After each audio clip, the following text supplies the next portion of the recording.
candidate du Parti Socialiste, des Radicaux de Gauche et d'Europe Écologie Les Verts sur la 6e circonscription. Je suis candidate après un parcours militant au sein du Parti Socialiste parce que j'ai envie de représenter les citoyens de la circonscription.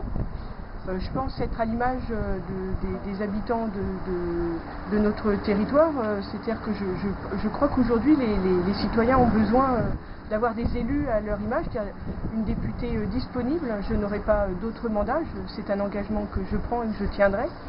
Je suis une jeune femme insérée dans la vie professionnelle et donc je crois vraiment avoir la possibilité d'être réellement à l'image de notre société. Et je crois que dans les évolutions actuelles de la politique, ça fait partie des attentes de notre citoyen. Voter pour François Hollande comme les Français l'ont fait le 6 mai, c'est aussi voter pour faire de la politique autrement et avoir d'autres représentants politiques, et en particulier à l'Assemblée nationale.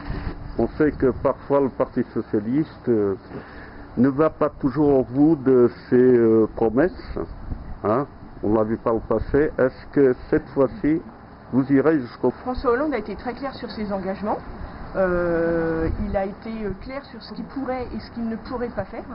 Et donc nous irons jusqu'au bout de son programme. Il a été également clair sur le fait qu'il y a des choses qui pourront se faire dès le début du mandat et d'autres sur lesquelles il faudra attendre un peu. Et le début de sa mandature prouve qu'il fait ce qu'il a dit, puisque par exemple le gouvernement est paritaire, il s'y était engagé. Les ministres ont signé la charte de déontologie, ils s'y étaient engagés. Ils s'étaient engagés au non-cumul pour les ministres. Ils sont en train de démissionner de leurs mandats locaux quand ils en avaient. Oui, les décrets prévus sur la retraite à 60 ans, les premières négociations sur l'éducation. Donc voilà, oui, le changement est en marche et oui, nous irons jusqu'au bout du projet que François Hollande a débattu. Encore faut-il que le 10 et le 17 juin, on donne une majorité à François Hollande à l'Assemblée nationale. La cohabitation, si la droite devait gagner, serait une mauvaise chose pour notre pays. Les Français ont voté pour François Hollande. Ils ont donc besoin et envie de changer. Donc je peux pas imaginer que ce ne soit pas le cas à l'Assemblée nationale. Peut-être que le Parti Socialiste tout seul n'aura pas une majorité absolue et qu'il faudra travailler avec les élus d'Europe Écologie Les Verts ou du Front de Gauche. Mais ça, c'est de tout temps, la gauche a travaillé dans son ensemble. Le Parti Socialiste n'a jamais gouverné seul, donc ça ne sera pas un problème. Mais c'est vrai que plus la majorité auprès de François Hollande sera forte et plus il aura les marges de manœuvre nécessaires pour activer le changement nécessaire dans notre pays.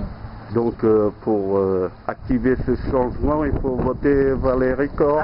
Le changement doit passer par le Loiret et donc avoir des députés dans le Loiret, et en particulier sur la 6e circonscription. Donc le 10 et 17 juin, j'invite effectivement les électeurs à voter pour moi dès le 10 juin.